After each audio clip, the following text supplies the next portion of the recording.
75-year-old male back pain. It's 211 Silver Hollow Road. Hmm. Izin, waktu dan tempat dipersilahkan. Oke. Halo semuanya. Mungkin balik lagi sama gua. Gua nggak on cam dulu ya. Mencoba untuk menjadi anonimus, anonimus lah intinya, bukan anonimus. Menjadi anonimus ya. Mungkin kali ini gue mau bawain materi sedikit tentang SOT-an lah, SOC-an. Mungkin teman-teman udah tahu gue juga. Mungkin singkat aja. Mungkin gue juga ada dari Fantasy Indonesia. Itu aja sih singkat dari gua. Gak terlalu banyak atau panjang-panjang. Kali ini topik yang dibawain adalah SOC, apalagi tuh jenis IT support kah? Nah, jadi mungkin teman-teman di sini udah banyak dengar kata SOC. Nah, mungkin juga ada beberapa yang belum paham atau mungkin belum familiar sama SOC kan. Nah, mungkin di sini gue pengen jelasin sedikit apa itu SOC. Jadi SOC itu adalah sebuah singkatan ya, singkatan dari Security Operation Center. Nah, di mana kerjaan SOC itu adalah suatu divisi yang sebenarnya itu menaungi keamanan siber yang punya tanggung jawab nih. Tanggung jawabnya itu apa sih? Tanggung jawabnya itu untuk memantau, mendeteksi, hingga mengevaluasi, bahkan untuk merespon suatu ancaman keamanan yang terjadi terhadap sistem atau jaringan suatu organisasi. Jadi bisa dibilang SOC itu suatu tim yang dibentuk untuk apa ya, memantau keadaan sekitar lah kalau dibilang. Kalau ada hacker, masih nanti dibilang tolong jangan mencuri. Nah, kayak gitu. Itu namanya SOC. Jadi diliatin dulu dari luar gitu. Wah, ini ada ya hacker mau nyerang nih. Harus kita apain? Apakah digebukin, apakah ditangkap apa gimana? Itu gambaran singkatnya SOC. Jadi intinya SOC itu lebih ke apa ya? Lebih ke monitoring lah atau mungkin preventif dari suatu serangan. Nah, sebenarnya kok bisa ada SOC sih? SOC itu mau ngapain sih hidupnya gitu kan? Ada nggak sih tujuannya di SOC itu? Nah, kita ngomongin tujuan hidup SOC, SOC sendiri itu punya namanya tujuan hidup, yang dimana tujuan hidupnya adalah ya untuk menjaga suatu keamanan perusahaan atau organisasi untuk melindungi data sensitif, kayak mencegah kebocoran, informasi, dan meminimalisir kerugian dan memastikan kelancaran suatu operasional. Jadi dengan adanya SOC kan dia perusahaan lebih gampang lah. Dia nggak perlu mikirin lagi faktor-faktor yang mengancam keamanannya nih. Kalau misalkan tiba-tiba ada nge-hack kan bisa di-prevent sama si tim SOC-nya. Kayak gitu, kurang lebih. Terus juga ada nih dua tujuan utamanya SOC, yaitu satu, perlindungan dan peningkatan security jangka panjang, sama deteksi respons yang cepat dan tepat terhadap ancaman. Kayak gitu. Jadi, selain dia itu melindungi suatu aset perusahaan, dia juga selalu melakukan respon atau deteksi terhadap suatu ada serangan. Nah, misalnya ada hacker mau nyerang nih, dia pasti ngedeteksi terlebih dahulu sebelum jebol, kayak gitu kurang lebihnya. Itu tentang SOC. Terus kita ngomongin lagi, sebenarnya SOC itu ada gunanya nggak sih atau ada fungsinya nggak sih? Nah, mungkin teman-teman kan mungkin udah banyak tahu juga SOC lah. Mungkin di sini gue kasih gambaran sedikit gunanya itu SOC atau fungsinya suatu SOC itu apa. Pertama SOC itu ada ya pertama buat mantau keamanan di mana dia itu setiap harinya kerjaannya ya ngeliatin traffic, ngeliatin hacker nyerang, ngeliatin banyak payload-payload yang masuk ke sistem.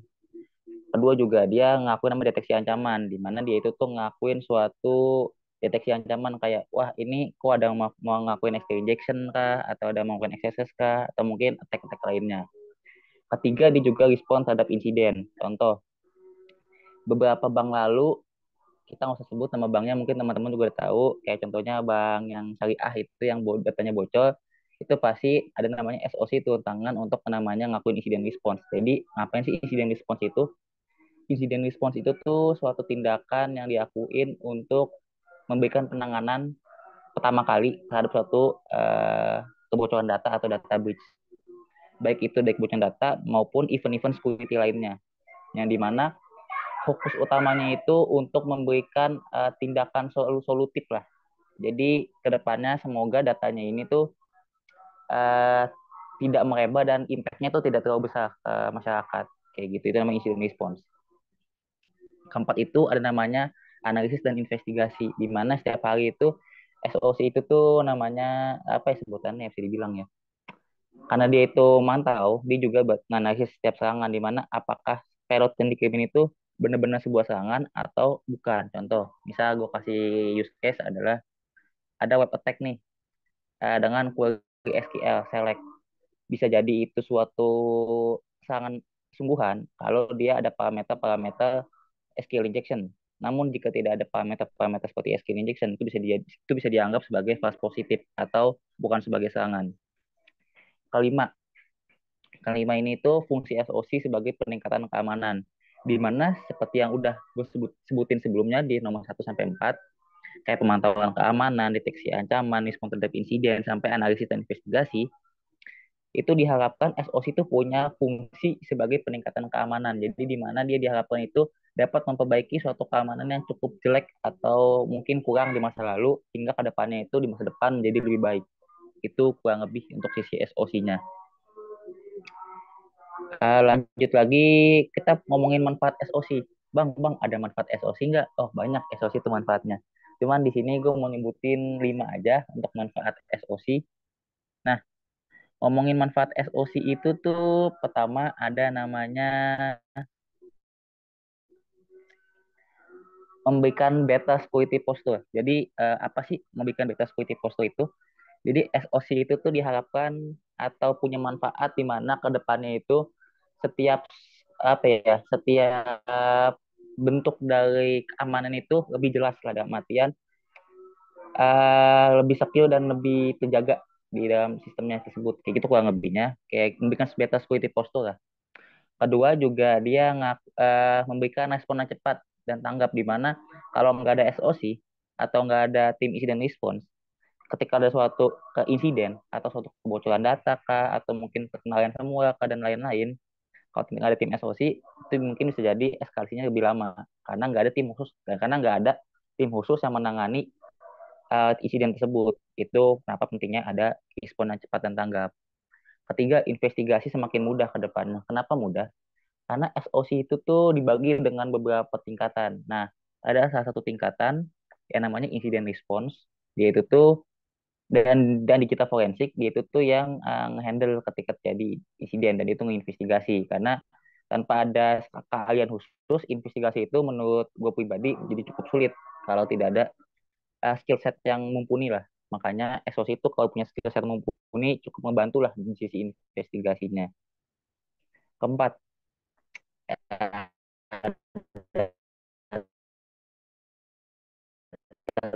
terlindungi yang mendekati kata terlindungi. Kenapa bisa dibilang mendekati data terlindungi? Karena SOC itu enaknya jadi SOC itu adalah apa ya, bisa dibilang kayak suatu hal yang apa ya, bisa dibilang ya kayak SOC itu kan saking sering monitoring dan saking seringnya ngatin traffic, kemungkinan data itu bocor, mungkin data itu tidak jelas kemana atau mungkin data itu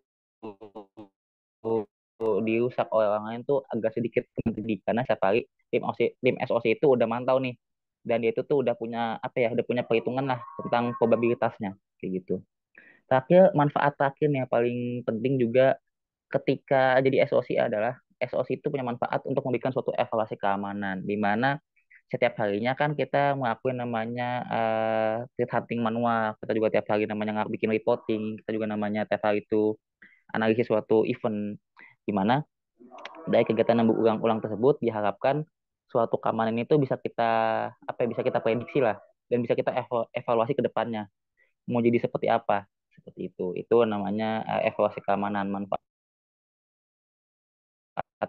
dari sisi SOC.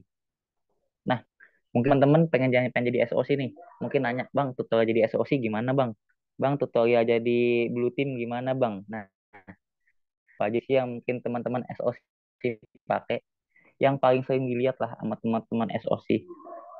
Pertama, SOC adalah CM. CM itu apa sih? CM itu adalah Security Information dan Event Management. Nah, jadi CM itu adalah sebuah perangkat yang kayak kita ngomongin SOA dan tools-tools lainnya. Security Information dan Event Management, dia itu tuh melakukan sebuah korelasi dan melakukan sebuah pengumpulan logging di mana semua device-device security, mau kita ngomongin antivirus, firewall, itu semua log sistemnya dirempak ke dalam SIEM gitu. Contohnya apa aja sih SIEM itu? Contohnya ada beberapa yang lainnya kayak gitu. Itu sisi SIEM-nya ya. Kedua, kita mau ngomongin lagi sisi SOA atau Security Orchestration dan Automated Response. Apa itu Security Orchestration dan Automated Response? Jadi SOC soal ini tuh merupakan suatu alat deteksi dan respon cepat lah terhadap suatu ancaman. Mau kita ngomongin server, endpoint, laptop, dan lain-lain. Atau mungkin perangkat mobile sekalipun. Di mana soal ini tuh memiliki suatu playbook. Nah, playbook tuh apa sih? Playbook itu merupakan suatu rincian step by step yang diberikan sebagai instruksi kepada sistem atau aplikasi untuk memberikan suatu respon dan deteksi terhadap suatu ancaman. Misal kayak gini. Misal gua punya playbook SQL injection. Nah, ketika terdeteksi suatu SQL injection yang masuk, di playbook itu ada namanya action, ngeberikan action. Contohnya ngeblocking IP, itu masuk salah satu action. Nah, itu kita sebut sebagai playbook. Jadi playbook itu ada suatu rangkaian atau prosedur instruksi yang diberikan kepada sistem untuk melakukan deteksi dan melakukan respon. Itu namanya playbook. Jadi soal itu tuh complicated ngebuatnya. Untuk soal yang bagus itu adalah soal yang mampu melakukan deteksi dan memberikan suatu automatic response terhadap true positif. Kenapa bisa gue bilang true positif? Karena kalau misalkan kita ngakuin deteksi dan respons terhadap false positif atau yang sebenarnya bukan ancaman, justru malah memberikan dampak negatif ke sistem. Nah, bisa membuat sistemnya rusak atau mengganggu operasional sistem dan lain-lain. Makanya untuk sebuah SOC dan engineer di security engineer di bidang SOC itu perlu banget ngetuning atau melakukan konfigurasi secara benar lah terhadap soalnya atau security orchestration dan automatic response karena dia itu memiliki peranan yang cukup kuat lah di sisi SOC. Terus lanjut lagi kita itu mau ngomongin IDS dan IPS. Nah, IDS dan IPS itu apa sih? IDS dan IPS itu adalah intrusion detection system dan intrusion prevention system. Singkatnya, dua tools ini itu merupakan suatu tools yang digunakan untuk mendeteksi suatu aktivitas mencurigakan. Kayak gitu intinya. Nah, terus mau gue bedah lagi nih jadi dua. Sebenarnya untuk kategori deteksi ada dua. Itu deteksi itu bisa berdasarkan network base atau host base. Di mana network base biasanya tools ini tuh diletakkan di tengah-tengah. Biasanya itu di antara sebelum firewall atau di sesudah firewall. Di mana dia itu tuh untuk memonitoring suatu traffic yang keluar masuk di jaringan. Kedua, ada namanya host base, di mana host base itu adalah terus ini ditaruh atau diinstal di suatu segmen terpisah dan setiap agent-agentnya itu diinstal di setiap perangkat atau di setiap server. Di mana dia itu tuh ngedeteksi langsung setiap aktivitas-aktivitas yang ada di dalam server tersebut. Itu kurang lebihnya. Nah, terus bedanya apa sih IDS sama IPS? Nah, kalau IDS itu khusus untuk mendeteksi aja. Kenapa gue bilang mendeteksi? Karena dia itu nggak punya kapabilitas untuk melakukan prevention atau tindakan blockingnya lah. Sedangkan IPS itu memiliki tindakan prevention atau tindakan blocking ketika ancaman itu mulai menyerang. Contoh, ada namanya DDoS attack di suatu jaringan terdeteksi. Kalau mungkin hanya IDS aja yang diinstal, dia itu cuma melakukan deteksi doang nih. Dan dia itu cuma ngasih notifikasi ke SOC, wah ada DDoS. Sedangkan IPS, ketika suatu DDoS terdeteksi, dia itu akan melakukan suatu tindakan preventif seperti ngeblocking IP. Kemudian setelah diblocking, baru dia membuat report ke tim SOC-nya. Itu bedanya IPS sama IPS. Kedua, ada namanya XDR dan EDR. Apa itu XDR dan EDR? Kalau XDR sendiri itu adalah Extended Detection System dan sedangkan EDR adalah Endpoint Detection Response. Di mana bisa dibilang ini tuh mirip-mirip sama antivirus lah. Cuman ini tuh kalau gue bilang bisa di apa ya suatu tools yang memiliki tingkat deteksi yang cukup advance dibandingin antivirus pada umumnya. Di mana dia itu tuh memiliki beberapa sistem deteksi. Ada yang berdasarkan behavior based, ada yang berdasarkan heuristic based, ada yang berdasarkan signature based dan lain-lain. Nah, apa sih behavior based itu? Behavior based itu adalah deteksi berdasarkan suatu apa behavior atau aktivitas. Misal si kita menemukan suatu virus yang setiap sekian detik ini tuh ngedownload suatu file. Itu bisa dideteksi sebagai behavior based karena ada nih aktivitas yang bisa kita ketahui kayak gitu, itu namanya behavior based. Sedangkan beda sama signature based adalah signature based itu adalah suatu virus yang udah diketahui sebelumnya sebagai virus. Biasanya itu sudah dikenali berdasarkan hash value, baik itu berdasarkan MD5 hash, SHA-1 hash, atau SHA-256 hash. Itu namanya signature base. Itu mungkin singkat tentang tools-tools SOC lah, yang mungkin apa ya teman-teman bisa pakai di dunia per SOC-an, atau mungkin teman-teman pada kepo nih mau main SOC itu kayak gimana sih, tools-toolsnya, atau dia butuh install apa aja sih di SOC itu, ya kan. Selanjutnya mungkin gue mau bahas tentang SOC itu kerja sebagai tim. Benar nggak sih SOC itu kalau kerja sebagai tim terus atau as a tim terus? Mungkin bakal gue bilang benar, karena SOC itu butuh namanya koordinasi dan komunikasi, di mana setiap anggotanya itu memiliki peran dan tanggung jawabnya masing-masing. Bahkan bisa dibilang antara satu dan lainnya itu memiliki suatu job desk yang beda-beda. Ada yang menjadi L1, L2, incident response, digital forensik, dan lain-lain. Itu kurang lebihnya tentang SOC yang bekerja sebagai tim. Jadi kalau misalkan teman-teman bertanya nih, Bang bisa nggak sih Bang SOC itu sendirian doang? Nggak bisa. SOC itu karena kerjanya sebagai tim, yaitu harus benar-benar mampu berkomunikasi dengan temannya. Kalau dia sendirian, yang ada sistem itu bukan dijaga, tapi justru dia itu membuat suatu sistem lebih vulnerable. Seperti itu. Karena tidak ada namanya deteksi dan tidak ada namanya analisis. Karena ketika kita mendeteksi suatu ancaman, kita tetap butuh namanya eskalasi. Entah itu eskalasi sebagai tim juga, atau eskalasi ke tingkat yang lebih jauh atau ke tingkat atasnya. Kayak gitu. Itu mungkin tentang SOC. Nah, kita juga mau ngomongin namanya sistem pelevelan SOC, di mana SOC itu punya kasta gitu loh. Walaupun sebenarnya kasta ini tuh bukan suatu kasta dalam tanda kutip negatif ya, tapi kasta dalam tanda kutip positif. Kenapa dibeda-bedain sebagai kasta atau sebagai leveling? Di mana tujuan utama dari sistem kasta ini adalah untuk membantu setiap penanganan suatu insiden, di mana ketika kita nemu insiden itu nggak tiba-tiba serta-merta tiba-tiba CEO-nya tahu, tapi ketika insiden terjadi itu tuh kita ada namanya sistem eskalasi dari L1 ke L2 dulu, ke L3, dan hingga ke tingkat atasnya lebih jauh kayak gitu. Itu tujuan utama kenapa adanya sistem kasta di SOC, untuk mempermudah sisi eskalasinya. Nah, kita mau ngomongin namanya first line analysis atau SOC L1 tingkat satunya, di mana dia itu job desk paling apa ya, paling bisa dibilang paling apa ya, paling membosankan bisa dibilang, cuman tidak membosankan sepenuhnya.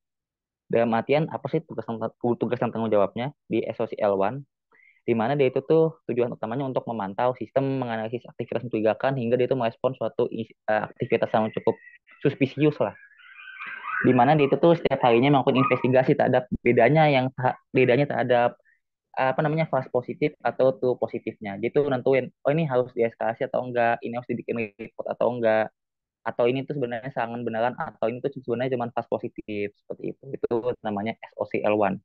Dialah yang menentukan suatu decision pertama kalinya. Kalau nggak ada dia, kita nggak bakal tahu nih ini tuh suatu serangan atau bukan. Lanjut lagi kita ngomongin ke second line analysis.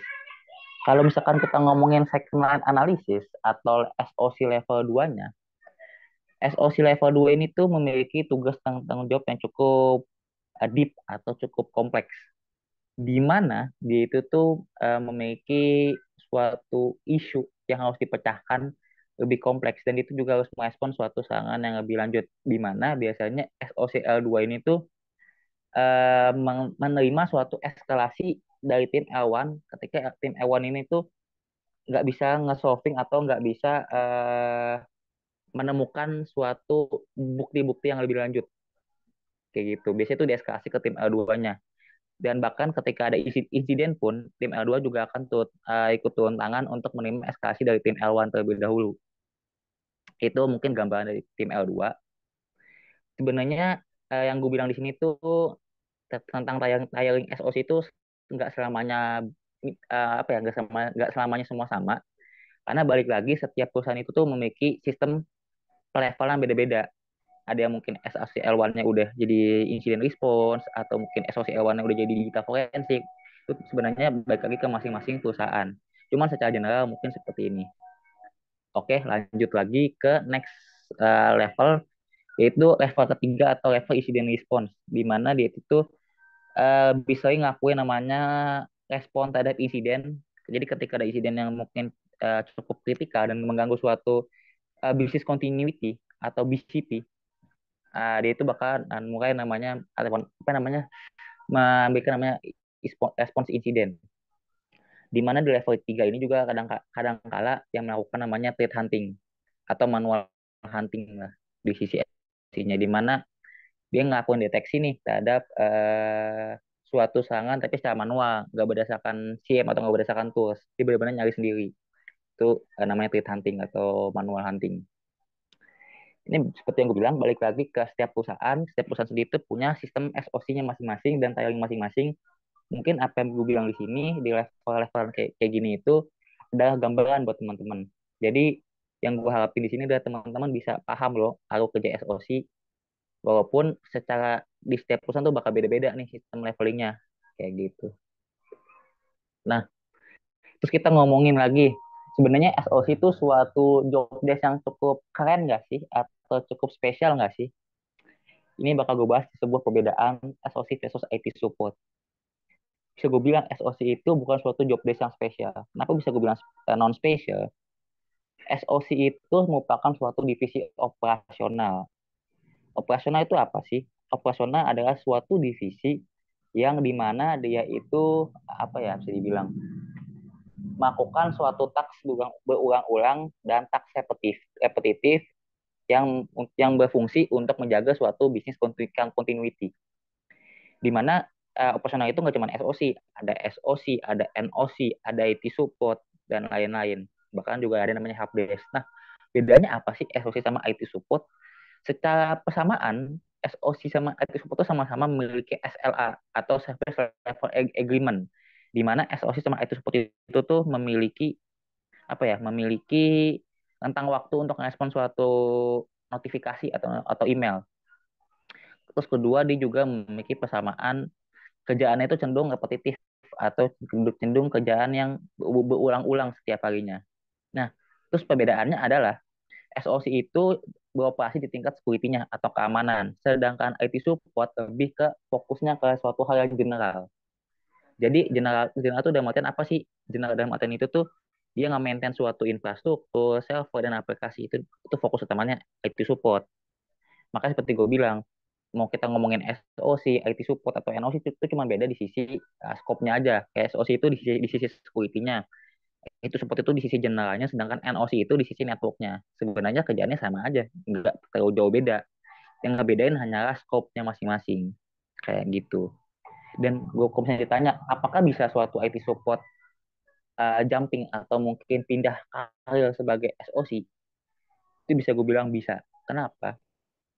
Karena gue bilang kerjaannya cukup sama. Di zaman gue masih jadi IT support, kerjaannya cukup sama, yaitu setiap harinya adalah buka dashboard, monitoring, dan nge-solve suatu isu.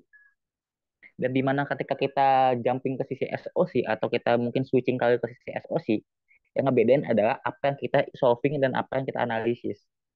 Di mana kalau SOC itu lebih ke analisis suatu serangan, suatu hacker, atau suatu threat. Kurang lebihnya seperti itu.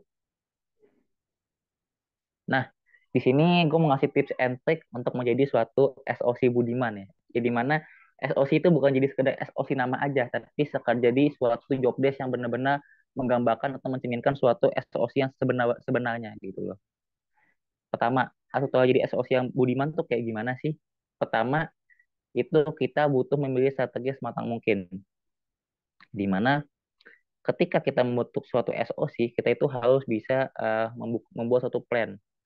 Plan itu tuh kayak kita ngomongin suatu, kita bikinin playbook, bikin use case, terus kita bikin suatu arsitektur untuk kedepannya seperti apa. Itu cukup kita perlu perhatikan lah strategi seperti itu. Kedua, kita itu butuh namanya ngebentuk suatu SDM yang berkualitas.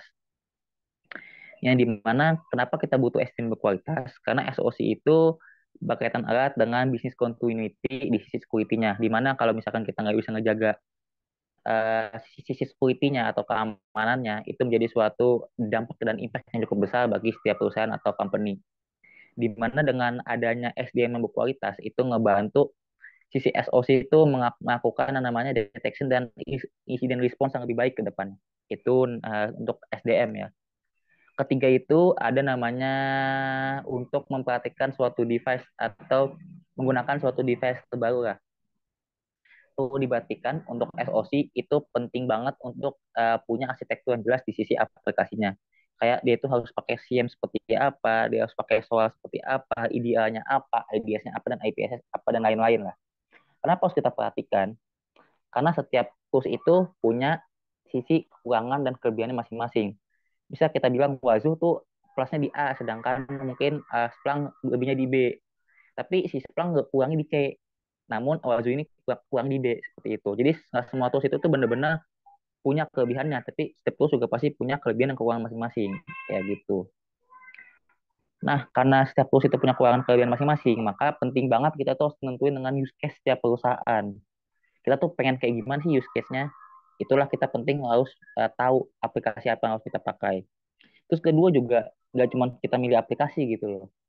Kita juga di SOC penting nih buat namanya ngupdate aplikasi. Kayak bisa nih, kita punya Elastic Search yang community version lah. Tapi itu masih di versi 3. Sedangkan sekarang itu terakhir seingat gue itu udah di versi 7 atau 8 nih terakhir tuh. Itu ya sekitaran segitu. Itu kan cukup jauh tuh perbedaan versinya. Apakah bagus untuk di SOC untuk menyimpan suatu tools-tools monitoring yang cukup out of date? Justru yang ada bukan yang ngebantu suatu monitoring, tapi membuat celah baru di sisi monitoring. Karena percuma aja nih kita monitoring suatu ancaman dari luar, sedangkan tools yang kita pakai buat monitoring sendiri itu adalah tools yang memiliki ancaman. Entah mungkin di sisi versi mungkin di versi 3 nih bisa ada LCE atau mungkin ada SQ injection kah dan lain-lain. Kita kan nggak tahu nih. Makanya tetap penting di sisi SOC itu untuk apa ya, untuk memastikan bahwa tools-toolsnya ini tuh memiliki versi yang udah terbaharui lah, atau memiliki versi yang masih tetap disupport oleh prinsipalnya. Kayak gitu kurang lebihnya. Selanjutnya itu SOC itu penting banget atau aktif di dunia threat hunting. Di mana kalau kita cukup mengandalkan tools atau cukup mengandalkan suatu perangkat, itu nggak bisa 100% atau serta-merta SOC itu menjadi suatu SOC yang cukup baik. Karena apa yang ditampilkan di suatu monitoring itu adalah hanya common attack yang mungkin terjadi. Di mana use case-nya itu mungkin teman-teman udah tahu di luar sana. Dan itu mungkin gampang untuk dibuat atau mungkin di customize. Nah, dengan adanya threat hunting, teman-teman itu bisa mungkin belajar lebih advance gimana jadi suatu SOC yang jago deteksi dan respons. Juga teman-teman juga bisa ngasih masukan terhadap use case apa aja nih yang bisa diterapin di sisi SOC di perusahaan teman-teman gitu loh. Karena threat hunting itu ngebantu nih, wah kok bisa ada yang ngelos nih dari ketika katakanlah nih, gue ngakuin threat hunting malam-malam, gue terus gue nggak lama nemu ada SQ injection nih masuk ke sistem, kok bisa nggak notice sama tim SOC atau nggak notice di sisi monitoringnya. Itu tuh, nah setelah gue nemu hal kayak gitu, gue bisa aja nih ngasih suggestion atau ngasih saran buat membentuk suatu use case baru untuk membantu tim SOC lainnya memonitoring lebih baik kayak gitu. Selanjutnya itu cepat tanggap dalam respon suatu serangan. Nah, SOC itu karena memiliki SLA atau Service Level Agreement, SOC itu wajib banget buat buat berpacu dengan waktu lah. Intinya kita itu nggak boleh mengecewakan yang namanya customer atau mengecewakan yang namanya pelanggan lah. Dimana keamanan tuh menurut gue nomor satu. Kalau misalkan kita nggak bisa cepat suatu respon, apalagi kita ngomongin kritikal, mungkin kritikal di teman-teman beda-beda kali ya. Ada mungkin sejam, ada mungkin kritikal itu 6 jam, atau mungkin kritikal itu 24 jam, kan beda-beda tuh. Nah, ketika terjadi suatu event kan harus kita sesuai dengan SLA dong. Semakin cepat itu semakin baik, karena mungkin kalau mungkin kita suatu serangan itu eskalasi atau serangan itu tuh menjadi suatu serangan advance ke di kemudian hari. kayak gitu. Jadi kita tuh harus lebih cepat dalam mendeteksi dan merespons suatu insiden atau serangan untuk kita tuh bisa apa ya, bisa meminimalisir impact di kemudian harinya lah. Jadi kayak gak tiba-tiba serta merta tiba-tiba jebol suatu sistem. Jadi kita tuh bisa apa ya, bisa mempreventnya gitu loh. Ketiga, kita tuh juga harus menerapkan apa ya, menerapkan kebijakan atau polisi di sisi SOC yang mencerminkan suatu SOC yang benar. Contohnya, di salah satu peraturan di ISO 20701 itu mengatakan bahwa suatu ruangan SOC itu harus diminimalisir oleh perangkat-perangkat BYOD. Apa perangkat-perangkat BYOD? Perangkat-perangkat BYOD ada perangkat-perangkat yang merupakan bring your own device, yaitu perangkat-perangkat berupa device pribadi seperti handphone, laptop, dan lain-lain. Itu tuh nggak boleh masuk ke dalam ruangan SOC. Itu yang setahu gua. Jadi perangkat-perangkat BYOD ini nggak boleh kita bawa ke dalam ruangan SOC. Misal teman-teman punya perangkat laptop pribadi nih, laptopnya mungkin Asus atau mungkin laptopnya ThinkPad. Nah, itu nggak boleh teman-teman bawa ke ruangan SOC. Itu kalau SOC yang benar-benar sebagai SOC. Karena berdasarkan peraturan ISO 27001, itu tuh dilarang untuk membawa perangkat pribadi ke ruangan SOC. Seperti itu. Terus kita juga ngomongin tutorial jadi SOC adalah tutorial untuk menjadi orang yang cukup komunikatif dan kerjasama yang baik. Nah, kenapa kita harus komunikatif? Karena kalau misal SOC itu nggak komunikatif nih ya, gue kasih gambaran simpelnya gini. Lu punya temen, SOC kan shifting ya. Lu ini shift pagi, terus temen lu shift siang. Ketika lu nggak mau komunikasiin suatu event, misal nih, lu sebenarnya ada task namanya harus eskalasi ke L2. Tapi ketika itu L2-nya nggak ngerespon chat lu atau nggak ngerespon telepon lu, dan lu tuh udah ganti shifting. Nah, terus lu nggak komunikasin ini ke shifting selanjut lu. Yang adanya bukannya suatu apa ya, bukannya SOC itu jadi baik, tapi jadi miskomunikasi. Yang kedepannya tuh malah nimbulin impact baru loh. Tahu-taunya misal nih, teman-teman nemu SQ injection. Tadinya tuh pengen eskalasi ke L2, cuman L2-nya belum balas. Terus udah ganti shifting nih. Teman-teman kayak bodo amat, ya udahlah, udah ganti shifting gua, ngapain gua nyari top shifting selanjutnya. Tunggu aja dia balas chat gua. Nah, tiba-tiba karena eskalasi ini udah terjadi, tiba-tiba kita nggak tahu dong data ini beneran ke-breach atau enggak. Kan kita nggak tahu tuh. Makanya penting nih buat komunikasi ke teman-teman kita di tim SOC. Kayak gitu, penting ke komunikasi dan kerjasama. Karena kalau nggak begitu, suatu SOC itu nggak bakal jadi SOC. Yang ada tuh suatu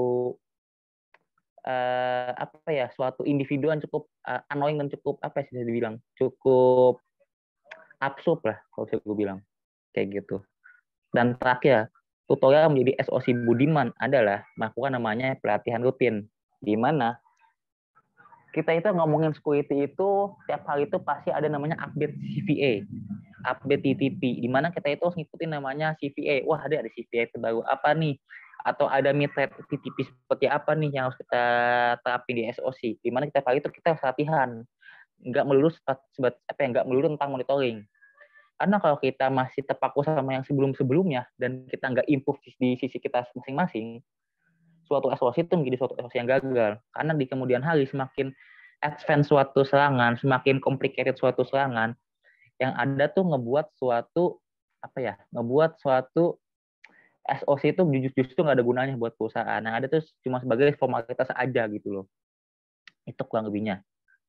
Itu mungkin sefluid atau sedikit tips and trick untuk menjadi tutorial SOC Budiman ya. Itu mungkin versi gua. Mungkin teman-teman di sini yang udah jadi SOC, udah jadi L2, udah jadi L3 dan lain-lain, mungkin bisa nih ngasih ya, apa ya, ngasih suggestion atau ngasih saran juga buat teman-teman yang pengen jadi SOC di kemudian hari. Nanti mungkin di sesi tanya jawab boleh teman-teman kita discuss terkait tutorial jadi SOC yang Budiman tuh kayak gimana nih, kayak gitu. Terus kita mau ngomongin lagi nih hal-hal menarik di sisi SOC.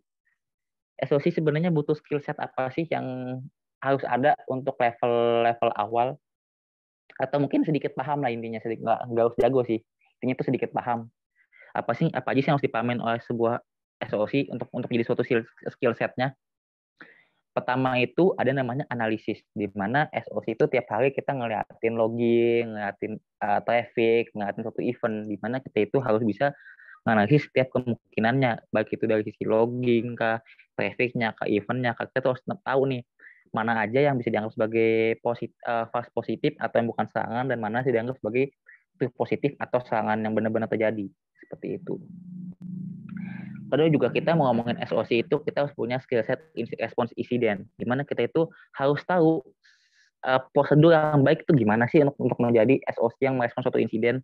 Bagaimana kita mengeskalasikan terhadap level atas kita, bagaimana kita mengkomunikasikan sesuatu, bagaimana kita membuat email reporting terhadap customer dan lain-lain. Itu tuh penting ngakuin namanya incident response. Kayak gitu, itu kurang lebihnya incident response. Terakhir namanya itu forensik. Sebenarnya forensik ini tuh nggak harus teman-teman bisa, minimal teman-teman tahu dan teman-teman tuh paham basicnya. Dimana forensik itu kan di kemudian hari dipakai untuk melakukan namanya audit terhadap suatu insiden yang terjadi, di mana forensik itu tuh berfokus kepada memperoleh bukti-bukti atau digital chain dari suatu kejadian kayak gitu. Mungkin teman-teman juga butuh nih, karena kan mungkin teman-teman di SOC L1 fokus utamanya lebih ke reporting nih, tapi ketika terjadi suatu insiden, teman-teman juga harus bisa ngebantu nih tim-tim forensik, karena kan tim forensik nggak cuman sendirian dong, pasti mereka juga butuh orang lain nih buat ngebantu mereka. Nah, teman-teman SOC juga harus bisa nih ngebantuin dari sisi forensiknya kayak gitu. Ya apa ya, intinya tuh kita itu biar ngebantu lah tim lain dan mempermudah kerjaannya kayak gitu. Itu mungkin skill set basic SOC itu ada 3: analisis, respons insiden, dan forensik. Mungkin singkat tentang presentasi SOC kali ini, webinar SOC kali ini. Mungkin teman-teman ada yang mau nanya-nanya atau ada yang mau kritik dan saran, boleh. Gimana Mas Anton? Iya, udah selesai ya Mas. Menarik sekali ya Mas pembahasan kita tentang SOC ini. Berarti bisa dibilang SOC ini tim ya Mas atau divisi gitu di sebuah kantor atau perusahaan. Betul Mas. Divisi Iya, dan apa ya, tim lah di perusahaan. siap. Berarti iya. Nah, kita udah ini ya teman-teman tadi dapat insight lah baru tentang SOC, apa itu SOC, bentuknya gimana. Lalu tadi kita punya starter pack juga ya Mas. Betul Kayak Mas. SIEM, SOAR, IDS. Kemudian kita punya tadi ada tiering ya Mas, atau layer-layer ataupun pembagian tadi pemisahan di tim SOC-nya tadi, dan juga Betul. bahkan tutorial ya Mas tentang menjadi SOC Budiman dan juga skill set. Iya, karena saking menariknya ini mungkin ada beberapa pertanyaan Mas. Kita lanjut sesi tanya jawab boleh Mas, diskusi. Boleh Mas, kita diskusi, tanya jawab, dan lain-lain boleh lah. Mungkin Oke. teman-teman juga ada saran dan masukan, boleh nih dimasukin ke sini. Asal Iya. jangan masukin ke tempat yang salah ya. Waduh, susah. Jangan. Ya, lanjut. Bahaya Mas, di record Mas ini Mas. Siap. Mungkin kita coba ambil pertanyaan dari kolom chat ya Mas.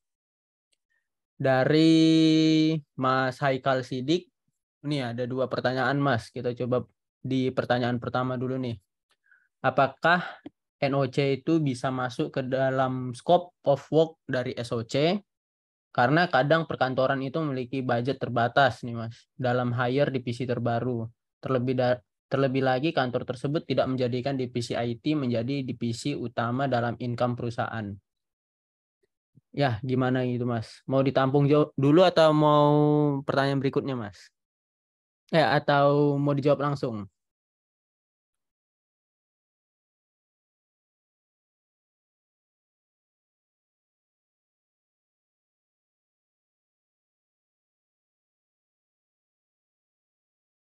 Sorry, aku mute. Halo Mas Anton. Oh ya, Ini tadi soalnya tentang apakah bisa NOC jadi suatu SOC ya? ya benar Mas. Bisa masuk nggak jadi skopnya bagian dari ini SOC? Oke, mungkin pertama kita ngomongin NOC. NOC itu mungkin dari yang gue tahu dari teman-teman gue juga, NOC kan fokusnya ke sisi network atau sisi apa ya, bisa dibilang sisi jaringan lah. Dimana setiap hari tuh kendalanya ngomongin terhadap network intermittent, network yang looping atau mungkin routing bermasalah dan lain-lain. Nah, fokus utamanya kan ke network nih. Sebenarnya bisa nggak sih untuk suatu tim NOC itu jadi SOC? Sebenarnya bisa. Cuman yang tidak disarankan ada dari segi skill setnya. Di mana tim-tim NOC belum tentu paham sisi SOC dan teman-teman SOC juga belum tentu paham nih sisi NOC-nya. Kayak gitu. Jadi kalau misalkan teman-teman punya budget yang terbatas, lebih baik teman-teman ngebentuk suatu tim SOC kecil dulu, di mana tim NOC ini tuh dilatih terlebih dahulu untuk jadi tim SOC. Baru kalau emang teman-teman tim NOC ini udah cukup capable jadi tim SOC, barulah teman-teman NOC ini tuh diterjunkan ke tim-tim SOC. Kurang lebih gitu Mas. Karena kalau dari segi skill set kan cukup jauh nih perbedaannya. Teman-teman NOC kan mungkin kita ngomongin network intermittent, mungkin teman-teman NOC itu ngecek table routingnya kah, atau mungkin OSPF-nya kah, atau BGP dan lain-lain lah. Mungkin teman-teman network sini mungkin lebih paham lah dibandingin gue juga. Kayak gitu sih Mas. Karena agak sulit nih Mas, ada perbedaan yang cukup jauh di sisi skill set-nya yang ditakutkan justru menghambat sisi SOC-nya. Kayak gitu kurang lebih. Begitu Mas. Gimana Mas Anton? Siap. Berarti karena tadi perbedaan dari job desk ya Mas, atau skill setnya disarankan untuk bikin SOC baru ya Mas, yang kecil-kecilan lah gitu ya Mas. Kecil-kecilan atau enggak dibikin tim LND dulu lah, kecil-kecilan buat saling training. Nanti kalau misalkan tim NOC-nya udah cukup bagus atau cukup baik menjadi sistem SOC, baru di switch over jadi tim SOC kayak gitu Mas. Oke, siap. Izin dari Mas Haikal, atau kita coba lanjut ke pertanyaan kedua ya dari Mas Haikal. Oke. Nih pertanyaannya Mas. Apakah job desk SOC ini hanya fokus ke firewall appliance ditambah dengan IDS atau IPS saja atau gimana Mas? Sebenarnya SOC itu nggak cuma fokus ke firewall, IDS atau IPS dan lain-lain. Di mana SOC sendiri itu kan tugas utamanya monitoring ya. Dan juga kadang-kadang suka bikin use case juga lah. Dimana kalau emang benar-benar untuk nge-applyan suatu firewall dan lain itu lebih ke tim security engineer-nya atau engineer SOC-nya lah. Dimana kalau SOC analisnya itu lebih ke analisisnya atau membuat suatu use case lah, kurang lebih seperti itu Mas. Jadi nggak involve langsung untuk nge-naruh suatu appliance, tapi lebih ke gimana bikin use case dan gimana kita menjadi suatu SOC yang cukup baik di kedepannya. Itu mungkin gambaran dari aneh, Mas Anton. Mungkin ada yang kurang juga dari teman-teman atau gimana. Itu mungkin dari yang aneh tahu nih. Iya, siap. Mungkin dari teman-teman lain ada mau nambahin atau bertanya lagi? Atau dari Mas Haikal? Ya, izin Mas Anton, Ya. Mas Ihsan ya. Thank you tadi atas respon dari pertanyaan saya. Nah, tadi kan disinggung sedikit mengenai use case di dalam suatu tim SOC pun sendiri ternyata ada pembagiannya lagi ya. Secara lebih dalam tadi ada yang ya bisa dibilang SOC analis sama SOC engineer. Nah, boleh dijelasin nggak sih Mas secara garis besar aja gitu? Maksudnya use case-nya seperti apa sih? Misalkan di SOC itu SOC yang analis harus yang biasa dilakukan tuh apa secara use case-nya gitu ya.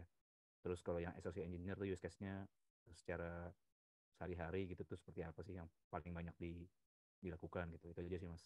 Thank you.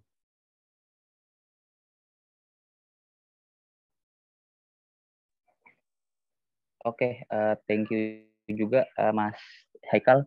Oke, terkait SOC izin sama SOC analis ya. Mungkin kita ngomongin dulu SOC analisnya. SOC analis itu mungkin use case-nya adalah atau kegiatan hari-hariannya adalah di mana dia itu tuh lebih ke namanya daily operation. Seperti apa daily operation itu? Pertama, daily operation itu adalah melakukan event apakah dia ini berangsangan atau enggaknya. Kedua, dia itu melakukan namanya insiden response juga di sisi analis, di mana perlukah kita ngelakuin suatu respons terhadap suatu insiden yang terjadi. Dan tak itu di SOC analisis juga memiliki job desk yang cukup penting, itu untuk membuat namanya reporting. Seingat gue itu di SOC itu terakhir kali itu tuh ada 3 jenis reporting, ada daily report, ada weekly report, dan ada namanya monthly report, di mana biasanya weekly report ini tuh periodenya tergantung dari setiap perusahaan. Ada yang pengen perusahaan ini tuh dibuat berdasarkan weekly atau mingguan, ada yang pengen dibikin per hari daily, atau mungkin ada yang pengen dibuat sebagai monthly atau bulanan. Itu dari sisi analisnya.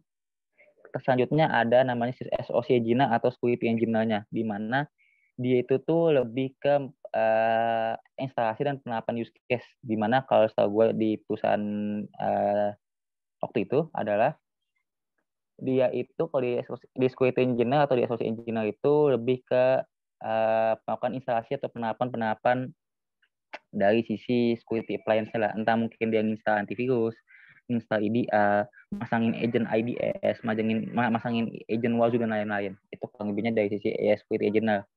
Dan security engineer itu terkadang skopnya beririsan sama SOC analis. Kadang-kadang ketika SOC analis juga ngebuat use case, security engineer juga sebenarnya bisa bikin use case. Tapi balik lagi, bikin use case ini tuh seperti bikin rules itu tuh lebih ke lebih ke bergantung ke setiap perusahaan. Karena ada perusahaan A tahu gue itu yang bikin use case-nya di tim SOC analis, dan ada juga di tim B, di perusahaan B yang gue tahu malah justru security engineer yang bikin use case. Nah itu tuh jadi suatu perdebatan lah. Mungkin di setiap perusahaan tuh beda-beda sih. Cuman mungkin itu yang gue tahu sih Mas Haikal.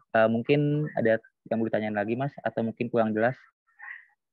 Udah cukup jelas Mas. Berarti ini tergantung dari maksudnya di suatu perusahaan itu membreakdown lebih dalam lagi divisi SOC atau enggak ya, karena kan memang ya seperti yang kita tahu ya di Indonesia itu kan kebanyakan gaduh-gaduh gitu ya. Jadi kadang even pun IT support aja udah harus handle sampai ke level firewall yang memang itu diterapkan di router gitu ya, router milik perusahaan gitu ya, walaupun memang sebatas hanya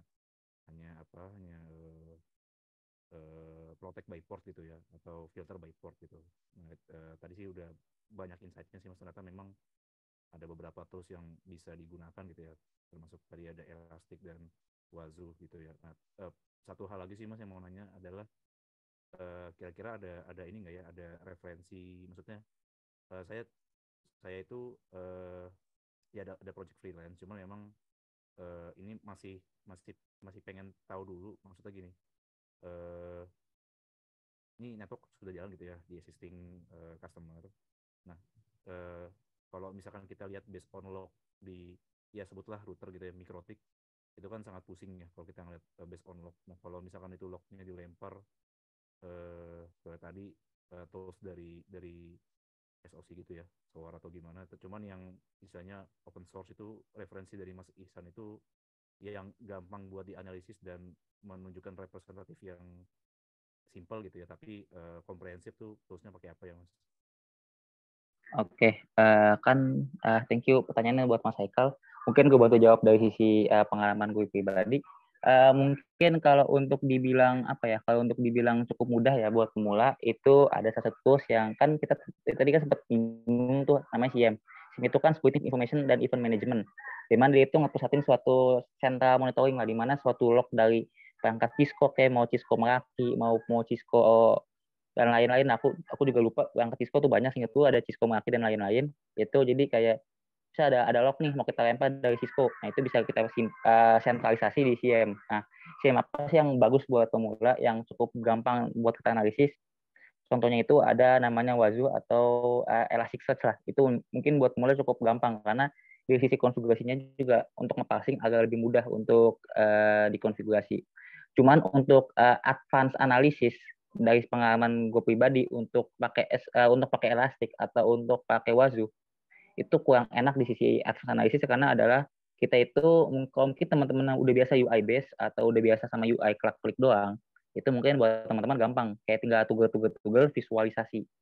Tapi untuk tipikal kayak gue pribadi yang gue tipikal lebih ke ngetik-ngetik komen lain dan lain-lain atau ngakuin query, gue pribadi lebih suka mainin Splunk. Kenapa gue suka mainin Splunk? Kalau untuk advance analisisnya, karena di Splunk itu kita memiliki beberapa query-query spesifik. Kayak kita tuh bisa ngelakuin dedup, bisa ngelakuin namanya table, atau bisa kita ngelakuin sort, dan lain-lain itu lebih kompleks di Splunk. Ada namanya distinct count, ada namanya dedup, table, ada index dan lain-lain. Yang di Elastic itu sebenarnya juga ada, tapi nggak sekompleks dari sisi Splunk. Itu mungkin yang bisa gue kasih gambaran ke Mas Haikal. Tapi kalau mungkin untuk implementasi termudah dan tergampang, mungkin bisa menggunakan Wazoo yang engine base-nya dari Elastic juga, atau mungkin bisa pakai Elastic langsung kayak gitu, Mas. Itu mungkin kalau dari gua, Mas. Oke, thank you Mas Ihsan. Sorry Mas, satu hal lagi ini menarik nih soalnya mengenai tools monitoring untuk analisis log di perangkat network ya. Uh, Tadi ya terkait dengan tadi ada Wazoo, Elasticsearch, dan yang advance itu pakai Splunk, itu ngelemparnya itu pakai port biasa aja gitu ya. Jadi yang penting dari Splunk server atau dari Wazoo ataupun si Elastic itu bisa bisa komunikasi ke salah satu port di perangkat router itu, maka itu bisa langsung muncul semua gitu ya Mas. Ya, betul Mas. Ini izin tambahin juga. Jadi metodenya itu seingatku kalau untuk Wazoo atau Elastic itu ada 3 tipe. Itu bisa pakai agent base. Agent base itu tuh biasanya dipakai di ASA. Nah, kalau misalnya monitoring servernya langsung bisa pakai agent base. Cuman kalau perangkat network kan seingatku udah embed ya, udah OS-nya udah di embed kan. Kayak Cisco tuh punya OS sendiri lah di embed ke dalam Cisco-nya kan. Nah, kalau untuk Cisco di embed ini biasanya kita itu ada 2 cara alternatif. Itu bisa pakai syslog, pakai port 1501.506 atau 1504 seingatku, atau bisa pakai port mirroring. Jadi kita langsung mirroring port di sisi Cisco-nya misalnya nih. Masnya ada hardware khusus nih, udah di sini di dalam server ini tuh masa karena masnya beli server nih, di dalam servernya itu diinstal Wazoo. Nah, masnya itu nggak pengen pakai syslog karena mungkin dari sisi memikirkan dari sisi latensi atau mungkin dari sisi lain-lain, katakanlah Mas nggak pengen nih bahwa multi-site itu tuh di bawah 10 second, di bawah 10 pengen tetap di bawah 10 second, nggak pengen multi-site, pengen di satu site aja. Nah, mungkin Masnya pengen nih langsung beli hardware. Nah, Masnya itu bisa ngakuin namanya port mirroring ke sisi Wazoo-nya kayak gitu. Karena mungkin kan game network tuh sering tuh yang namanya memikirkan namanya latensi di bawah 10 second kan, itu bisa pakai port mirroring. Atau mungkin Masnya pengen nggak terlalu mementingkan latensi nih, pengen mungkin multi-site atau gimana-gimana, Masnya juga bisa nih ngakuin yang namanya syslog. Jadi Masnya itu ngirim syslog ke sisi Wazoo, nanti Wazoo tinggal nerima doang. Kayak gitu Mas kurang lebihnya. Itu yang mungkin aku tahu Mas. Oh oke, wah menarik nih Mas. Berarti bisa dikatakan tools yang ya sebagai use case Wazoo itu bisa jadi port mirroring. Berarti itu semacam web proxy Mas, atau transparent proxy ya? Iya kurang lebih seperti itu Mas. Oke siap. Satu hal lagi Mas nih, saya soalnya lagi mengarah ke arah sana ya buat belajar mengenai SOC. Jadi tadi kan di Splunk itu dijelaskan bahwa bisa melakukan deduplikasi ya. Nah itu berarti maksudnya itu kalau kita ngomongin database yang terstruktur, berarti itu lebih ke arah normalisasi data gitu ya Mas? Iya Mas, jadi misalkan kita lagi ngumpulin data nih, misalkan kita punya sampel data sekitar 10 juta data nih, dimana kita kan mau menganalisis sampel traffic yang benar-benar unik kayak gitu kan, dimana kita bisa pakai fitur dedup Mas. Di Splunk itu cukup signifikan, jadi kita tuh bisa nge-spesifikin query. Kan kalau misalkan pakai tools lain mungkin agak ribet ya, dedupnya itu kayak mungkin kalau seingat ya, kalau di sisi Elastic atau Wazoo itu kayak kita nge-filter dulu parameter mau kita filter, itu kita save sebagai objek, baru kita visualisasi dan kita dedup kan, itu agak ribet kan. Sedangkan kalau kita pakai Splunk, enaknya adalah kita nge-query langsung di sana di dashboardnya, dan itu tuh bisa kita kontrol dedupnya di sana langsung di dashboardnya. Kurang lebih seperti itu Mas. Yang aku tahu waktu itu ya, yang sering ku coba-coba sih kalau di Splunk. Kalau kan soalnya kayak Elastic tuh butuh nge-save objek dulu tuh, jadi butuh effort lebih lah atau ribet lah step by stepnya, nggak langsung to the point lah, nggak langsung on point seperti itu Mas. Oke, satu hal lagi Mas, tadi terkait dengan Splunk dan Elastic dan Wazoo itu bisa diinstal di ya kalau misalkan kita mau nge-lab itu di VM Workstation atau di VirtualBox aja ya Mas ya? Betul Mas, bisa diinstal di VirtualBox atau Workstation. Dan aku juga udah bikin tutorial step by step bikin clustering Wazoo bahasa Inggris. Jadi mungkin kan kalau biasanya di tutorial YouTube kan lebih kayak bikin tutorial Wazoo itu step by step yang standalone ya. Atau mungkin kalau teman-teman yang awam kan pasti bakal pusing kan baca dokumentasi resminya kan. Itu aku juga dibikin juga step by step di Notionku tentang instalasi Wazoo yang cluster mode atau yang multi HA. Itu juga ada Mas, mungkin bisa ngereferensin ke situ juga nantinya. Oke, boleh diinfo Mas itu di mana Mas referensinya, di YouTube? Oke, sebentar ya Mas ya. Aku buka dulu linknya ya. Sebentar. Siap. Sorry nih teman-teman yang lain.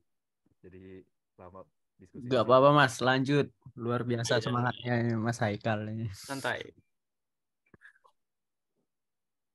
Sebentar ya Mas, ini kok nggak bisa diketik ya. Selesai dulu.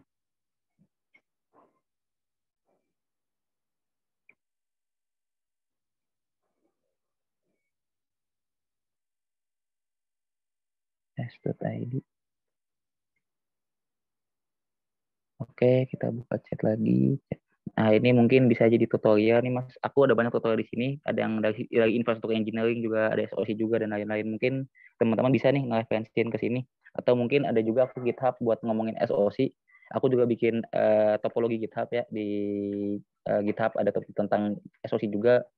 Gitu. GitHub. Itu GitHub-nya apa ya kemarin ya? GitHub. Oke. Squid itu tim, atau mungkin bisa nge-reference juga di sini ada topologi buat tentang SOC, mungkin bisa di-reference juga. Ini Mas ada dua, kalau tutorialnya bisa pakai Notion, atau enggak kalau misalnya mau lihat topologi SOC bisa implement atau pending implementasi, ada referensi juga nih, bisa mampir ke GitHub aneh Mas kalau mau nyoba-nyoba. Oke, Gitu siap. Mas Wah, kurang thank you lebih. banget infonya Mas Isan. Nanti Yo saya aman coba Mas. dulu. Ya, Oke. dari saya cukup sih. Terima kasih banyak Mas Isan sharing dan insight-nya. Oke, thank you sama-sama Mas. Siap, terima kasih Mas Haikal. Oh ya Mas Isan tadi lagi mau nge-share ini ya, Notion Mas? Atau gimana? Udah tuh Mas di chat Zoom, sepertinya udah saya kirim Mas. Oke, makasih Mas Haikal. Kita lanjut ke pertanyaan berikutnya ya Mas. Kira-kira masih nampung berapa pertanyaan Mas? 100, 200 Mas?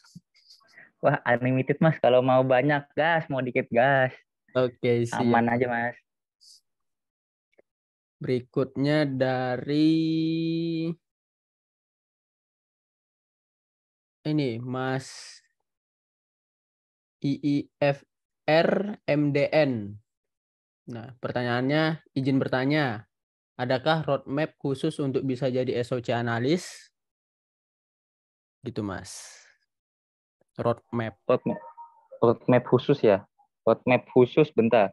Seingat gue ada di ini deh, di roadmap.sh bentar ya. Tak buka dulu roadmap.sh. Sepertinya ada sih waktu itu. Saya, gue juga lupa, seingat gue ada sih. Mungkin kalau mau jadi SOC bisa nge-refer ke dokumen ini nih bentar. Oke, siap Mas. Oke. Chat tadi di mana ya? Oke. Mana tadi?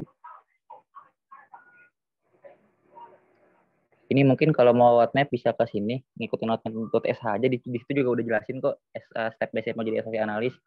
Sebenarnya mau nggak jadi SOC analis aja sih, sebenarnya lebih ke general juga. Cuman bisa dipakai juga nih buat teman-teman yang bingung, karena kan sebenarnya SOC itu tetap di bidang security kan.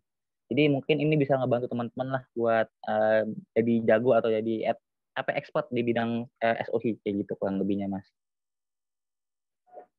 Kayak gitu mungkin. Oke, siap Mas. Dari roadmap.sh ini ya Mas, /cybersecurity. Iya, betul Mas. Oke. Nanti roadmap ini juga di-share di ini kok, di mana? Di grup pen testing ya. Walaupun namanya grup pen testing, ada topiknya namanya Blue Team ya. Iya. Bilik biru Mas. Ya, biar nggak terlalu banyak grup. Iya betul Mas, kita mensentralkan semuanya menjadi satu lah intinya, biar nggak pusing-pusing teman-temannya kan. Oke, kita lanjut ke pertanyaan berikutnya Mas. Oke, ini dari Mas Rangga. Izin bertanya Mas, bagaimana SOC itu bisa mengukur dan mengelola tingkat risiko dalam keamanan informasi? Oke, tadi terkait ini ya. Bentar, tadi baca dulu. Oke, itu ya. Izin bertanya bagaimana SOC bisa mengukur dan mengelola tingkat risiko dalam keamanan informasinya. Sebenarnya nggak benar ya. Sebenarnya nggak langsung involve untuk mengukur suatu tingkat keamanan. Soalnya setahuku untuk setahu gue sendiri untuk mengukur tingkat keamanan itu tuh ada divisi tersendiri. Itu tuh masuknya ke risk compliance lah di divisi GRC dan divisi apa ya, risk analisis lah, itu beda divisi. Cuman SOC juga ikut apa ya, ikut serta merta atau ikut apa ya bisa dibilang ikut berkontribusi dalam artian ke praktisinya atau ngepraktisnya di lapangan seperti apa faktanya kayak gitu. Itu mungkin lebih jadi evaluasi ke depannya. Kalau mungkin langsung untuk mengukurnya itu bisa dibilang nggak bisa Mas, karena itu udah beda divisi dan udah beda apa sih dibilang ya, udah beda dari segi yang ngukur. Biasanya itu lebih ke seperti yang gue bilang, lebih ke tim dari tim GRC-nya atau lebih ke tim risk analisisnya kayak gitu. Itu soalnya udah beda scope juga sih kalau untuk deep banget ya. Tapi untuk mungkin simpelnya ya kita tetap kontribusi juga, cuman lebih ke praktisnya aja kayak gitu Mas kurang lebih. Berarti masih beda ranah ya itu ya, beda ranah masuknya. Iya betul Mas. Karena kalau misalkan kita ngomong benar-benar yang suatu security posture baik itu biasanya apa ya itu biasanya nge-propose atau mungkin apa analisis itu mungkin beda divisi kayak divisi governance lah lebih kurang tepatnya kayak gitu Mas. Oke, oke. Terima kasih. Yuk, thank you Mas. Baik, terima kasih Mas Isan, Mas Rangga. Kita lanjut ya Mas. Mungkin ini pertanyaan terakhir atau dari teman-teman nanti boleh nanti raise hand atau tanya lagi di chat. Dari Mas Mando, dari Kak Mando ini, izin bertanya Mas, apabila terjadi insiden ransomware, tetapi SOC bukan yang pertama mendeteksi, apakah kesalahan tersebut termasuk kesalahan SOC atau perusahaan yang memakai SOC dengan log yang tidak dimonitor alias seadanya? Terima kasih.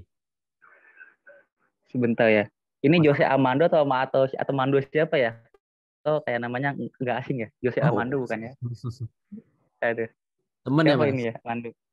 Ya, Jose nggak tahu juga Armando sih. Mas Isan. Aduh, siap. Boleh dilanjut Aduh. aja. Oke, siap. Oh, Mas Madani. Oke. Terkait itu sebentar saya ketawa dulu. Terkait itu ya. Apabila terjadi insiden ransomware tapi SOC bukan mendeteksi apakah kesalahan tersebut masuk kesalahan SOC atau perusahaan yang memakai SOC dengan pertanyaannya sulit menjebak ya Mas ya. Aduh, oke, saya jawab mungkin saya tahu saya dulu ya. Sebenarnya kalau misalkan kesalahan itu di pihak mana, itu sebenarnya balik lagi ke sisi objektivitas, di mana faktornya itu nggak cuma dari human, tapi dari sisi tools dan lain-lain. Nah, kalau misalkan kita ngomong suatu environment di mana environment ini udah cukup baik di sisi monitoring dan lain-lain, tapi si SOC ini terlewatkan, bisa dibilang ini kesalahannya berawal dari SOC. Mungkin teman-teman SOC ini apa ya kurang cepat dan tanggap lah dalam sisi monitoring atau sisi analisisnya, karena bisa terlewat seperti itu. Cuman seperti yang gue bilang juga, karena kita kebanyakan based on tools Indonesia dan kita jarang buat melakukan threat hunting, itu makanya salah satu faktor juga untuk terjadinya atau ngelolosnya suatu deteksi lah kayak gitu kurang lebihnya. Terus juga kalau misalkan pakai tools seadanya dan tidak dimonitor itu baik mungkin bisa dibicarakan dengan pihak di atasnya terkait kayak gitu, karena agak susah juga sih kalau misalkan ngomongin tools yang seadanya. Karena kan kalau misalkan kita punya SDM yang cukup bagus nih, kayak teman-teman mungkin pada jago-jago, tapi toolsnya cukup seadanya atau bisa dibilang toolsnya bapuk ya, itu ya apa ya bisa dibilang mungkin bisa dibicarakan ke tingkat atas sih Mas ya. Saya agak ngeri juga jawabnya sih, takut nino Mas. Aduh, itu aja Mas dari saya Mas. Siap, terima kasih Mas Isan. Gimana Mas Mando? Jadi siapakah yang akan diberikan tanggung jawab terhadap kasus itu Mas?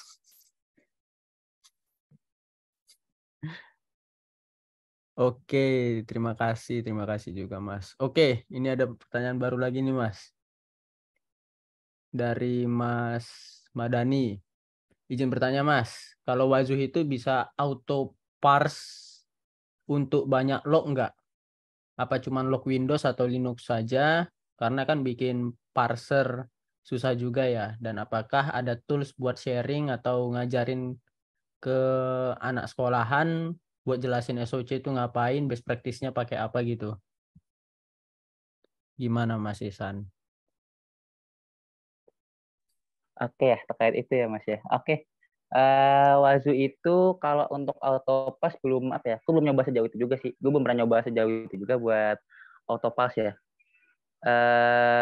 Palingan kalau untuk passing teman-teman bisa bikin passingnya sendiri sih. Kan banyak tuh passingannya. Mungkin bisa belajar juga ngepassing pakai Fabit dan lain-lain. Cuman kalau untuk bikin autopass belum tahu juga dan belum pernah nyoba sih Mas. Jadi belum bisa ngasih suggestion lah ke Mas Madani. Terus kalau ngomongin pasar emang susah sih, gue akuin juga emang ribet. Terus kalau ngomongin dan apakah ada tools buat sharing atau ngajarin ke anak-anak sekolahan gitu, buat SOC itu ngapain tuh best practice-nya apa gitu, itu mungkin bisa nanti mungkin ke depannya Mas Anton selaku Kampanir sama Kamsip mungkin akan bantu-bantu sharing-sharing bikin materi di fun.kamsip.id nanti terkait materi SOC ya Mas ya. Betul ya Mas. Nanti mungkin bisa mampir juga ke sana Mas. Iya Ya Mas. Mas ya. Buat sharing nanti kita bisa melalui website Oke, mungkin dari ataupun dari Instagram nanti Mas. Oke, Iya, siap. seperti itu. Thank you Mas Ihsan, Mas Anton. Siap Mas Madani. Oke, Mas thank you Mas sebetulnya itu Madani. sih ya. Sorry. Apa namanya? Sebenarnya kan kayak untuk sharing ke adik kelas gitu sih di SMK gitu kan. Banyak yang tanya-tanya juga terkait SOC gitu. Cuman bingungnya tuh kita bagusnya untuk jelasin SOC kayak apa gitu. Terus kan mereka tuh lebih curious kalau ada yang sesuatu yang bisa kita demonstrasikan gitu. Nah itu kira-kira sepengalaman Mas Ihsan gini atau sepengalaman Mas Ihsan lah gitu. Itu cara ngejelasin terbaiknya gimana ya gitu. Biar mereka juga ada ketertarikan gitu lah untuk belajar ke arah security nih. Soalnya kalau di sekolahku sendiri itu anak-anaknya lebih fokus ke arah networking sama di programming sih gitu. Sayang banget. Padahal di security juga kan ada cukup banyak ini ya apa namanya opportunity gitu loh. Kira-kira bagusnya nih gitu. Biasanya Mas Ihsan juga kan saya tahu sering ngisi webinar lah gitu atau gimana gitu kan. Nah itu enaknya pakai apa ya gitu untuk jelasin SOC. Itu mereka minta demonstrasiin sesuatu gitu itu. Apakah pakai Wazu itu udah cukup gitu. Dan seberapa mudah maksudnya tuh Wazu untuk kita ajarin real time gitu. Misalnya di deploy gitu kan. Kebanyakan kalau materi-materi dari luar gitu datang ke sekolahan kan yang bagian paling menariknya itu pas demonstrasi gitu ya. Nah gitu sih Mas Ihsan. Oke, thank you Mas Madani buat pertanyaannya. Mungkin bantu jawab juga ya. Kalau dari sisi gue pribadi waktu itu ya, mungkin teman-teman itu dibanding kita ngomongin SOC itu, teman-teman sekolah itu kan nama SOC nggak tahu apa tuh SOC ya. Mungkin lebih ke enak dengerin kata-kata cybersecurity atau kata-kata hacking lah ya kan. Nah itu bisa akhir tuh mancingnya dari situ, karena teman-teman itu biasanya terpancing dengan kata-kata hacking atau cybersecurity. Nah, ketika ada hacking dan cybersecurity, di situ tuh terakhir kali itu waktu gua nge-bridging di sekolah itu, ketika mancing dengan kata itu, kita ngasih tahu juga nih, ada demonstrasi ketika nyerang dulu tuh pertama-tama. Ketika udah demonstrasi nyerang terlebih dahulu kan pasti teman-teman mulai penasaran nih. Nah, ketika penyerangan itu kita coba lakuin atau kita coba demonstrasiin, di satu sisi juga kita ngakuin deteksi response seperti itu. Nah, kita juga nunjukin ke teman-teman anak-anak SMK mungkin atau teman-teman sekolah nih atau teman-teman kampus. Gini loh ternyata deteksi suatu serangan kayak gitu. Jadi ada antusiasme lah. Dan kalau misalkan kita insta kan teman-teman pasti kalau install banyak yang nggak cukup kuat ya device-nya kayak install Wazu dan lain-lain. Nah, mungkin kita nagetin tuh ke teman-teman yang suka rela atau suka relawan yang pengen coba buka laptop atau cuma pengen buka atau pengen install aja lah. Dan kita tuh installnya waktu itu nggak pakai yang ISO-nya, bukan ISO, nggak pakai yang instalasi Wazu manual, tapi kita tuh pakai yang OVA-nya aja, karena teman-teman kan pasti SMK bingung nih kalau suruh install dari nol kan. Nah kita tuh demonstrasiin dulu aja pakai OVA nih. Segini loh penjelasan gimana kita pakai Wazu atau mungkin kita pakai CM. Soalnya kalau misalnya kita pakai yang cukup sulit ya teman-teman SMK atau teman-teman kampus kan pasti agak kayak ini apaan sih sebenarnya, kok ribet banget gitu. Yang ada bukannya teman-teman pengen nyoba, malah teman-teman kayak males dulu kayak gitu. Mungkin dari ya betul kayak gitu Mas. Oke, siap. Thank you Mas Ihsan jawabannya. Iya, thank you Mas. Dikit ini sharing juga ya tentang bagaimana jelasin ke anak sekolahan mungkin. Mas Ihsan izin share screen juga Mas dari saya. Bentar Mas, aku coba take down dulu ya. Ya. Gimana ya? Ini take down-nya gimana Mas? Lupa Mas, cara take down di Zoom. Itu yang tulisan biru. Stop ya? Hijau ya. Stop share. Oh ya. Oke, sip. Thank you Mas. Udah.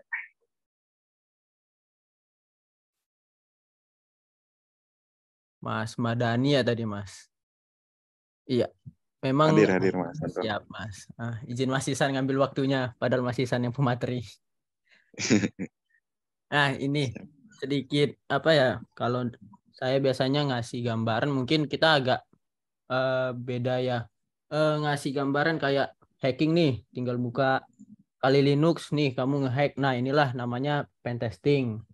Mungkin kalau SOC ini kan agak berat untuk diberikan bayangan gitu ke ya, betul, orang yang memang belum pernah melihat apa itu SOC, karena tadi seperti kata Mas Isan, SOC itu adalah tim, adalah divisi. Mungkin dari langkah pertama yang saya buat itu adalah ngasih gambar kayak gini dulu Mas, bahwa itu di ruangan ada nih orang-orang kumpul dengan komputernya masing-masing, ada banyak orang, terus ada monitor gede, monitor yang lebar, seperti ini Mas. Mulai dari situ barulah di masing-masing orang itu dijelasin bahwa orang pertama nih kerjain matanya melotot nih 24 jam per 7. Kemudian orang pertama ngerjain insiden responnya, kemudian orang pertama yang berikutnya ngerjain malware analisisnya, seperti itu Mas, forensiknya. Dan kemudian untuk lebih dalamnya lagi tadi kayak Mas Isan juga bilang, barulah dijelasin di situ tools-toolsnya apa saja dan bagaimana cara ngerjainnya. Gitu Mas kalau dari saya, izin.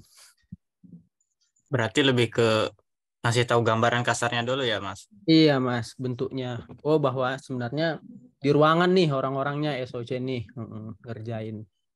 Gitu Mas Rangga. Siap. Thank you Mas Anton. Boleh sih, boleh dicoba nanti itu. Jadi dari awalnya justru dari kita kasih gambaran yang kita kerjain apa aja gitu ya di SOC. Kalau Masing-masing orang. siap Mas. Oke, Oke, siap. Mas Thank you Badani Mas ada Anton. lagi? Udah cukup sih kalau dari saya Mas Anton. Oke. Ini dari Thank you, Mas Rangga. Siap Mas, terima kasih Mas. Ini dari Mas Rangga ada tambahan lagi nih tentang tadi dari pertanyaan Mas Mando. Mungkin bisa meningkatkan dari segi teamwork dan resource tools yang mendukung dari instansi atau perusahaan. Seperti itu dari Mas Rangga. Kemudian ada pertanyaan lagi Mas Rangga. Izin Mas Isan, saya menginstal OS Kali Linux. Nah, apakah ada tools di Kali Linux yang digunakan dalam SOC ini? Ada nggak Mas? Oke. Linux Purple gitu. Ya, betul. Sebenarnya kita nggak wajib pakai Kali Linux Papa. Sebenarnya kan kita Kali Linux itu sebenarnya repositorinya terpusat lah intinya. Bedain adalah kalau Kali Linux Papa sama Kali Linux yang biasa itu adalah Kali Linux Papa itu udah pre-install, dalam artian udah terinstall di dalamnya, tinggal kita pakai. Itu namanya pre-install Kali Linux Papa. Sedangkan kalau kita pakai Kali Linux biasa, sebenarnya bisa nih kita install, cuman installnya itu manual, dalam artian kita harus pakai apt-get kayak pada umumnya lah, seperti itu kurang lebihnya. Jadi kalau misalnya kita pakai Kali Linux Papa yang udah pre-install atau built-in di dalamnya, itu mungkin ada beberapa tools seperti ada Alkime itu seingatku buat network forensik. Jadi itu buat nge-pick-upin suatu network traffic. Jadi dipakai ya itu buat apa ya, buatan anak forensik lah, Alkime. Terus juga ada namanya Splunk juga di dalamnya, sama ada namanya Elastic Security. Itu udah beberapa built-in di dalam lah kalau di Kali Papa. Cuman kalau mungkin masnya pakai Kali Linux biasa, itu bisa install manual, tinggal apt-get aja, nanti bisa diinstal ke laptopnya atau ke VirtualBox-nya lah, seperti itu Mas. Kurang lebih begitu Mas.